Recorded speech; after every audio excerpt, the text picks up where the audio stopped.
First of all, the EPAC TV News welcomes everyone. Manipur ki integrity, unity amadi right of the people the yumfam oiraga Manipur ki ulama kiram habadi religious scholars singi oiba the all Manipur ulama council amuk kauba united body ama semkhre masigi body asi semna nabagi damakta Manipur ki tongan ba khungang singda mifam kayarak khamduna khanna nainaki aroi bagi mifam lilong kalai khongda leiba nur masjidta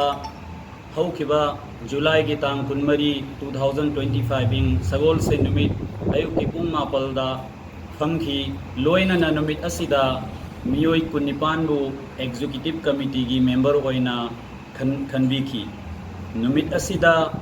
Hazrat Maulana Ataur Rahman Mazahiri Sahib ku aikoigi All Manipur Ulama Council hariba organization asigi president oina tinbiriba general body gi member mayam na khanbiram ki aduga lemhoriba office bearer singna executive committee gi mifamda khannanaba sinnaram ki amasung haukiba July gi tang kunmanga sog lising ani kunmanga gi nungthil gi pung ani taba numitta Lilong Bazar Masjid Road ta leiba e-store India gi function hall da executive committee gi mifam pangthok paga loina na office bearer sing su mot ama toina khanki office bearer sing ai 5000 ke president di general body meeting na khanbi ramle president oina Maulana Ataur Rahman Mazahiri sahab ku khanbi ramle executive committee ki mifam da Mufti Arshad Hussain Qasmi bu vice president oina amasung Maulana Sarfraz Sheikh Nadwi bu su vice president oina makhata bada Maulana Abdul Rahman Rahmani bu su vice president oina khanbiram ki general secretary oina Maulana Nasiruddin Mazahiri Ali ku khanbiram ki aduga joint secretary sing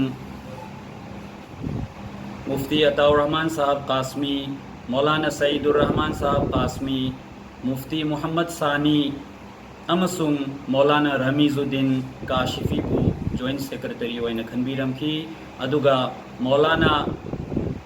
Sabir Qasmi buna treasurer oina khanbiram ki aroibo office bearer auditor oina Mufti Idris Qasmi bu khanbiram ki sum haina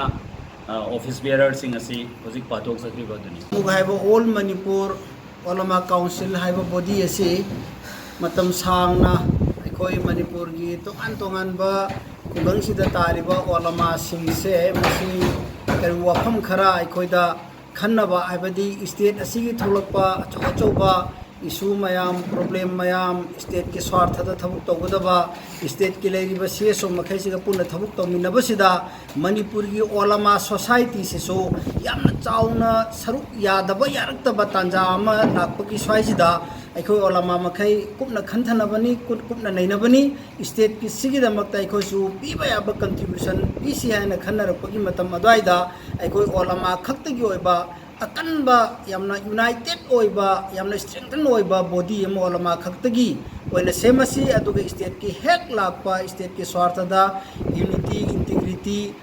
leiriba punmak thabuk punma sida saruk yananaba gi pandamda akhoi asigumba body sembani ado Allah gi thawjandagi akhoi hairiba body ase yamna phajana mafam ahum mari manga da ulama kaya phaminaraba matungda wafam se bhab ta thokminaraba matungda body seme akhoi gi body sembagi pandam haibabu state asigi angle khudimokta field khudimokta line khudimokta state asigi swartha da state asigi development gi damakta ni bu hairagadi akhoi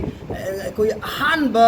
roda fast roda thabuk tawjage haina akhoi padam thamjari loinana Manipur da leiriba CSO punamangna hek tawrakpa thabak khudingmakta state ki swartha dabu oiraba lamdam sigi praja gi yaifana bagi damaktani bhairaba akhoi amuk All Manipur Ulama Council na matam chuppada khusamnaraga chatminna jagani haiba wafam se thamjage Thawbal Moizing Thongzaugi Madrasa Usmania Campus ta leiba AR Multi Enterprises ta mobile phone makhal khuding maki accessories sing agriculture items sing 2-wheeler 3-wheeler amadi 4-wheeler gari singi mobile yauna tongan ba potlam kaya su na yonjari मियामगी खुदोंचानबगीदमक खल्लगा पोटलम खुदिंगमक लौबदा यामना चाउना discount पीजरी मरम असिना AR मल्टी इंटरप्राइजेस ता लाक्पीदुना खुदोंचाबा लौबियु हाइना इंटरप्राइजेस असिगी माइकैदगी मियामदा अपील तौरकली।